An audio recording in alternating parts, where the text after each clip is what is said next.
Welcome to tele info. सड़क पर फैली हुई धूल, टूटी हुई बोतलों के टुकड़े और घायल गुंडों की कराहती आवाजों के बीच आर्या सीना ताने खड़ा था। उसका चेहरा पसीने और खून से लथपथ था, लेकिन उसकी आंखों में चमक साफ बता रही थी कि उसने हार नहीं मानी और जीत हासिल की है। आनू उसके पीछे कांपती हुई खड़ी थी। उसकी सांसें अभी तक तेज चल रही थीं। उसके हाथ अब भी डर से कांप रहे थे। आर्या ने धीरे से उसकी ओर मुड़कर देखा और उसकी आंखों में वह गहरी घबराहट पड़ ली जो किसी मासूम की जान बच जाने के बाद भी डर को नहीं छोड़ पाती। उसने उसकी तरफ कदम बढ़ाए और उसका चेहरा अपने हाथों में थाम लिया। उसकी आवाज धीमी लेकिन बेहद मजबूत थी। आनू, अब सब खत्म हो गया है। कोई तुझे छू भी नहीं पाएगा। मैं यहां हूं। अनु की आंखों से आंसू बह निकले। उसने रोते हुए आर्या के सीने से लगकर कहा, अगर तू देर से आता तो आज मैं शायद जिंदा नहीं होती।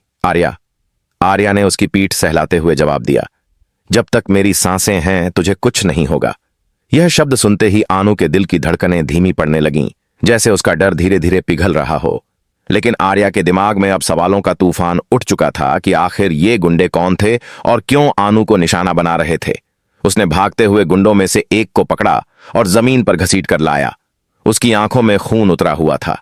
उसने उसका कॉलर पकड़कर जोर से झकझोरा और दहाड़ कर कहा, किसने भेजा तुझे? बता, वरना तुझे जिंदा नहीं छोड़ूंगा। गुंडा डर से कांप रहा था। उसके चेहरे से पसीना टपक रहा था। वह आर्या के गुस्से की आग में जल रहा था। उसने टूटे फूटे शब्दों में कहा, हमें बस पैसे मिले थे। हमें कहा गया था कि आनू को नुकसान पहुंचाना है। आर्या ने और भी जोर से झकझोरा, किसने कहा? नाम बता।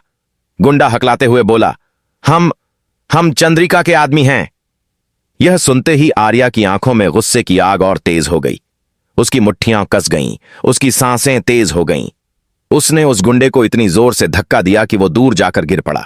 आर्या के मन में अब यह साफ हो गया था कि आनू पर हमला कोई सामान्य घटना नहीं थी, बल्कि एक सोची समझी साजिश थी, और इसके पीछे चांद्रिका का जहरीला खेल छिपा था। आर्या ने आनू का हाथ पकड़ते हुए कहा, तुझे यहां से तुरंत ले जाना होगा। यह जगह अब सुरक्षित नहीं है। उसने आनू को बाइक पर बैठाया और तेजी से वहां से निकल पड़ा। रास्ते भर आनू उसके सीने से लगी रही।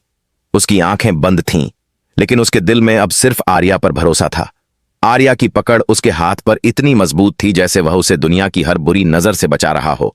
घर पहुंचते ही सब लोग चौंक गए। आनू की हालत देखकर उसकी मां तारा दौड़ती हुई आई और उसे गले से लगा लिया। उसकी आंखों से आंसू बह निकले। उसने डरी हुई आवाज में पूछा, यह क्या हुआ आनू? तुझे चोट तो नहीं आई? आनू बस रो रही थी और आर्या को देख रही थी। उसके होंठों से कोई शब्द नहीं निकल रहा था। आर्या ने सारी घटना घर वालों को बताई। सबके चेहरे पर सदमे और गुस्से की लकीरें खिंच गईं। तारा ने गुस्से में कहा, यह चंद्रिका आखिर कब तक हमारी जिंदगी बर्बाद करती रहेगी? अब हद हो गई है।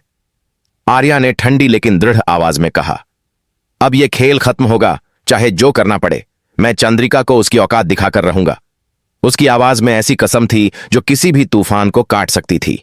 उधर चंद्रिका अपने महलनुमा घर में बैठी यह खबर सुनकर मुस्कुरा रही थी। उसकी आंखों में शैतानी चमक थी। उसने अपने आप से कहा, आर्या, आनू को बचा लिया तूने, लेकिन यह तो बस शुरुआत थी। आगे देखना, मैं ऐसा जाल बुनूंगी कि तुझे खुद समझ नहीं आएगा कि किसे बचाए और किसे खो दे। उसकी हंसी पूरे कमरे में गूंज उठी और यही हंसी आने वाले तूफान का संकेत बन गई। उधर आनू अपने कमरे में बैठी थी। उसके हाथ अब भी कांप रहे थे, लेकिन उसके दिल में आर्या की मौजूदगी एक सुकून दे रही थी। उसने आईने में खुद को देखा और धीरे से कहा, आज अगर आर्या नहीं होता तो मैं जिंदा नहीं होती। शायद भगवान ने मेरी जिंदगी उसे सौंप दी है। उसकी आंखों से फिर आंसू टपक पड़े, लेकिन इस बार उन आंसुओं में डर नहीं बल्कि भरोसा था। आर्या बाहर खड़ा खिड़की से उसे देख रहा था। उसके दिल में एक ही ख्याल था, आनू, अब मैं तुझे कभी अकेला नहीं छोड़ूंगा, चाहे मुझे पूरी दुनिया से लड़ना क्यों न पड़े। और यही वादा उनकी किस्मत की नई दास्तान की शुरुआत बनने वाला था, जहां प्यार और दुश्मनी, हिम्मत और साजिश आमने सामने खड़े होंगे और हर दिन एक नई जंग लाएगा।